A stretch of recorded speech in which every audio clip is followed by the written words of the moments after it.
We are at this little backyard job today where we ended up taking out an existing hybrid Bermuda lawn and replacing it with artificial turf. We'll tell you all about it, why it was installed, and how best to do it, and how it lasts, and how to maintain it, and everything you need to know about it. That's the point of this video here today. I'm not a fan of artificial turf, and one big reason is because of where we are in a very hot area, and artificial turf is hot. I think we should be doing things to cool our city, not to make it hotter. So normally, I don't install artificial turf. In this case, it's a request of the homeowners, and there are certain situations where it works out well. In a small area like this that has a lot of maintenance issues, I think it'll work good in this instance. In the past, I've always subbed it out to people that specialize in it. In this case, we're putting it in for the first time. We'll put on camera here the young man that's training us so that we do it properly.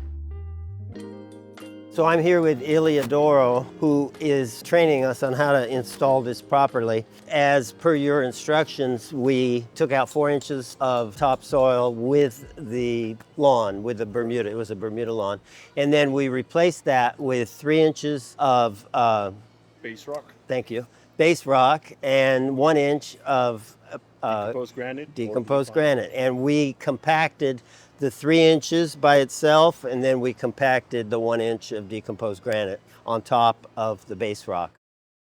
The turf is going in right now. This is what you can see, the compacted DG. You can see we've got some sprinklers in. We've been hired in the past to install sprinklers on artificial turf because the turf gets so hot in the summer.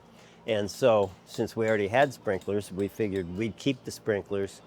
And on a hot day, if the kids are going to play on the lawn, you can just turn on the sprinklers for a minute or 2 or 3, cool off the turf, and it's a way of keeping it cool. What was the next step? First step in installing the turf would be rolling it out, inspecting it for any type of actual manufacturer defects.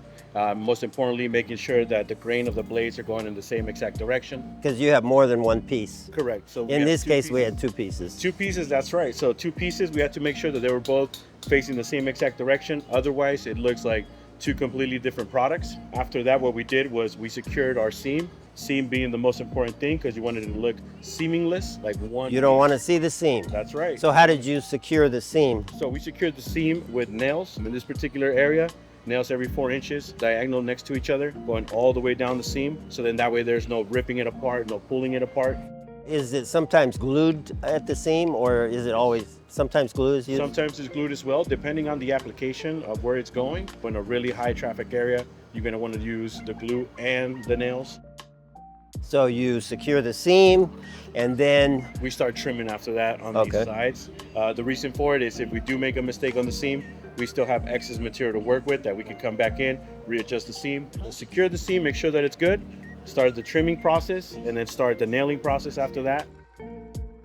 When you say you're going to detail it, what does that consist of? So detailing on the synthetic turf pretty much means, like in this particular instance, since we have sprinklers, so we want to make sure that we're cutting around the sprinklers, make sure that it's a nice cut, allows for the sprinkler to pop up, pop down. Also in certain areas where we look at it and the turf is kind of going up, we want to make sure that we're trimming and adjusting for it so it's nice and flushed. Here we're doing something a little different than we normally would. There is a slope to the backyard. In order to make that slope less, we're using some steel edging as a little retaining wall. We're going to paint that steel edging dragon's breath so that it looks similar to the wall behind it, which is made out of concrete block, and that allows us to get that artificial turf more of a flat surface. So after you detail it, then you say you brush it? Correct. And what's the purpose of the brushing? The purpose of the brushing is to allow the blades to go all the way up. So they're flat. When you start brushing them, they'll come all the way up. And once they come all the way up, it will allow the sand to go in there a lot easier. And what the sand does is it helps it weigh it down so that we don't get bubbles in the future. This particular sand that we're using in this one has antimicrobial and antibacterial coatings on there to prevent mold and prevent mildew as well happening, particularly if there's going to be kids or pets playing around it. How do you apply the sand? So the sand, we're going to be using a drop spreader to make sure that we spread it out evenly and there's no bumps, no hills of it. So then once the sand's on, then you use some kind of a machine Then the to, broom again to it's cut. a broom. Yes, sir. It's a power broom. Okay. Power broom, what it does is it'll also help out that sand that's stuck in certain places to help it move and actually spread out even more. What's the key to proper maintenance of it? Again, it's going to be depending on the application. So, for example, if you're going to be consistently walking on it, you want to probably come out and brush it up once a quarter, once every 3 months, depending on how often you're going to be using it. If you're going to be having pets, recommended to hose it down at least once a week. When it comes time to brushing it for maintenance, you can use a regular push broom and a little bit of elbow grease, and it'll help you get the job done. Let's Bring it say down. we were doing a little job like this and we didn't have a power broom. You're saying you can just do it with a broom. You could do it with the broom. Typically, for the first install, I always recommend a power broom, just because it's really going to make a big difference.